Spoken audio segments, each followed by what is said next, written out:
I want to welcome you to another video drasha. This week's Torah portion is Terumah. And with this week's portion, we begin a new section of the book of Exodus. The topic of the building of the Mishkan is going to occupy most of the next 5 Torah portions. Rabbi Sachs, of blessed memory, pointed out that the creation of the universe is described in 30 verses in the first chapter of the book of Genesis, but the creation of the Mishkan, the tabernacle, occupies, again, about 5 Torah portions in the book of Exodus.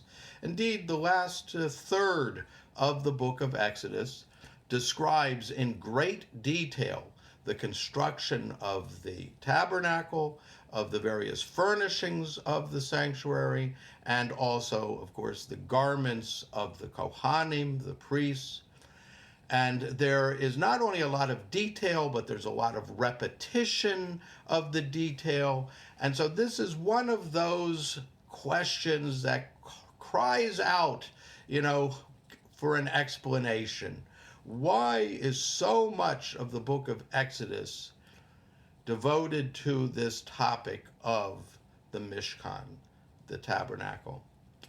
And like all important questions, of course, there are many possible answers. Commentators have written on this over the centuries. But I think a couple of explanations I would like to put forward.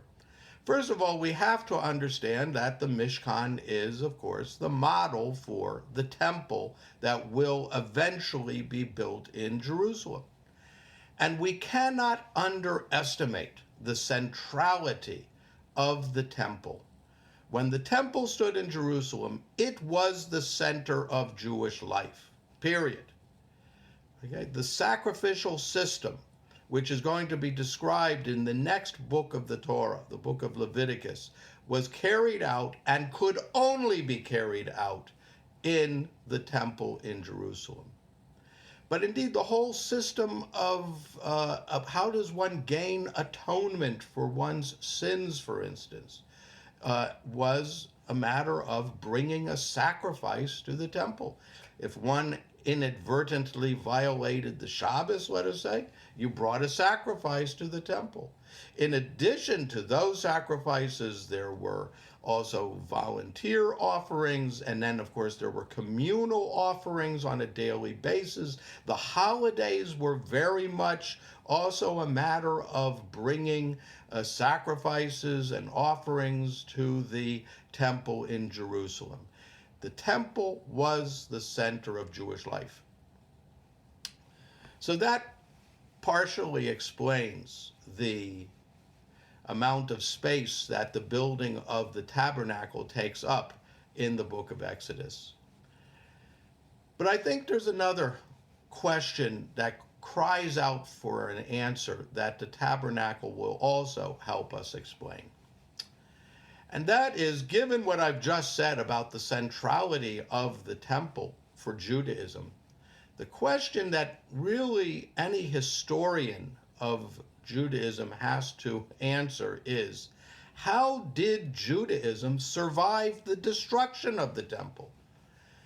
Given the fact that Jewish life was so much a matter of bringing sacrifices and offerings to the temple, where all of the rituals were performed. So how did Judaism survive when the temple was destroyed? That's a question that also cries out for an answer. I think, again, historians can address this in perhaps many different ways, but what I would focus on is the fact that there were institutions that were already in existence when the temple stood, but they then became the central institutions of Judaism after the destruction of the temple. So one of these was the institution of the study of the Torah. And here the key figure that we need to look to, and really he is one of the key figures that any historical analysis of how did Judaism survive the destruction of the temple, he is a key figure in understanding this, is Rabban Yochanan ben Zakkai. He is an essential link in the chain of the Jewish tradition that links us to the past, because he really became, and he and his students became, the center of Jewish life in the period after the destruction of the temple. And the story is told in the Talmud that during the siege of Jerusalem, Yochanan ben Zakkai managed to escape the city by pretending to be dead, and he was put into a coffin, and two of his students carried him out of the walls of the city so that he could escape. And he went to talk to the Roman general Vespasian. And according to the story as it's told, Vespasian asked him, "What do you want?" And he said, "We are willing to lay down our arms." We, meaning I and my students, are willing to lay down our arms. All we want is Yavne and her wise men. Yavne was a town on the coast, and her wise men, of course, were the Torah scholars who were already there. And Yochanan ben Zakkai goes off to Yavne, and there he founds an academy, a yeshiva, which, again, becomes really the central focus of Jewish life in the period right after the destruction of the temple. But what this really accomplished was it made Torah study. Notice he asked for Yavne and her wise men, meaning her scholars. The study of the Torah itself becomes a central institution of Judaism.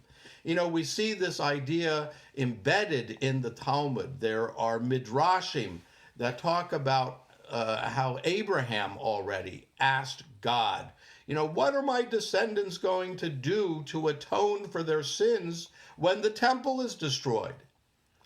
Because after all, as we already have mentioned, if you committed a sin, the way to gain atonement was by bringing a sacrifice to the temple.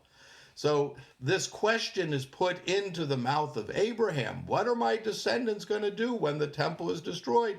And the answer is given. They'll study the Torah, they'll study the laws of the sacrifices, and I will credit them as if they had performed the sacrifices.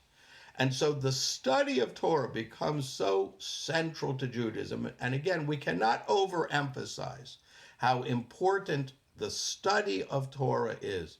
Jews for centuries have devoted their lives, have devoted hours and hours and hours, day after day, to the study of Torah, which of course means not only the Pentateuch, but the oral Torah, the Talmud. And this becomes a religious act of the highest significance in Judaism.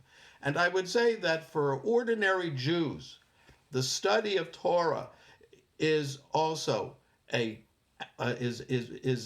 essential act, something that we should attempt to do as much as we're capable of doing. It's not only for the great scholars to devote themselves to Torah study, but indeed every Jew should devote him or herself to Torah study to the greatest extent possible, because this is almost the quintessential religious act in Judaism. If you ask me, what does it mean to be a Jew? What is a religious Jew? One of the key components of answering that question is a religious Jew studies the Torah.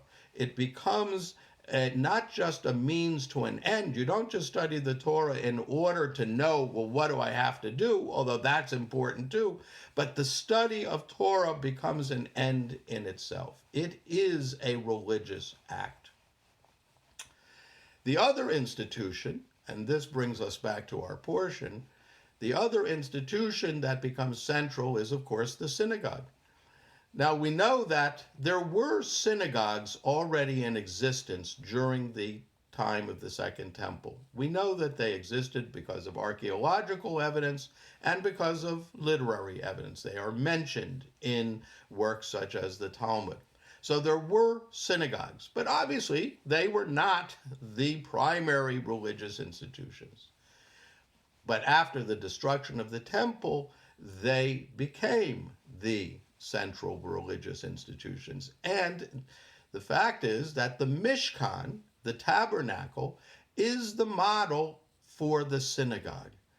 And I would say in some ways even more than it is a paradigm for the temple in Jerusalem, it is a model for the synagogue, because one of the key features of the Mishkan is it was a portable sanctuary.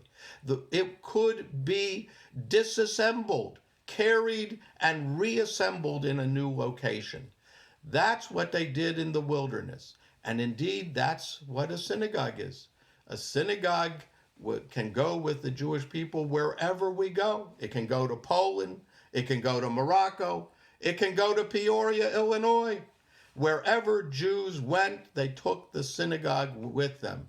And they were able to make what we call a mikdash ma'at, a small temple in wherever their communities were.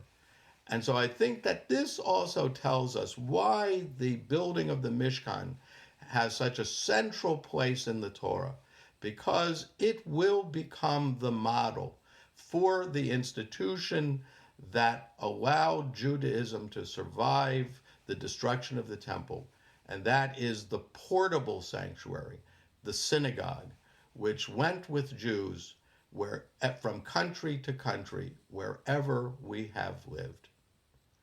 Good Shabbos. I hope everyone is staying safe, and good Shabbos.